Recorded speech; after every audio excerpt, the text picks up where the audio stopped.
அன்னாடங்காட்சி ₹500 தன்னாலும் ஏதாச்சும் ஒரு 2 ரூபா கொடுத்தாங்க. ₹2 மணிக்காக பற்றி அவங்க தான் நம்ம தான் வாங்க போகிறோம். வேறு ஏதாவது வச்சுருந்தா சரிங்க, அதெல்லாம் ரெடியாக இருக்குது. இருக்கணும்னு அது பட்டா போடணும்ல, அவங்களுக்கு கொடுக்கணும்ல, நம்மளும் அவங்க சாப்பிட போகிறோம்.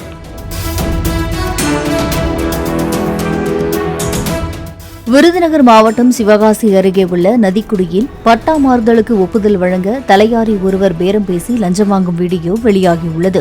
விஏஓ உட்பட பலருக்கு பணம் கொடுக்க வேண்டும் என்பதால் 2000 தர வேண்டும் என கேட்பதும் அந்த வீடியோவில் பதிவாகியுள்ளது. அன்னாடங்காட்சி ₹500 தன்னாலும் ஏதாச்சும் ஒரு 2 ரூபா கொடுத்தாங்க. ₹2 மணிக்காக பற்றி அவங்க தான் நம்ம தான் வாங்க போகிறோம். வேறு ஏதாவது வச்சுருந்தா சரிங்க, அதெல்லாம் ரெடியாக இருக்குது. இருக்கணும்னு அது பட்டா போடணும்ல, அவங்களுக்கு கொடுக்கணும்ல, நம்மளும் அவங்க சாப்பிட போகிறோம். பிளே ஸ்டோர் மற்றும் ஆப் ஸ்டோரில் இருந்து பாலிமர் செயலியை QR கோடு மூலம் பதிவிறக்கம் செய்யுங்கள். செய்திகளை உடனுக்குடன் பெறுங்கள்.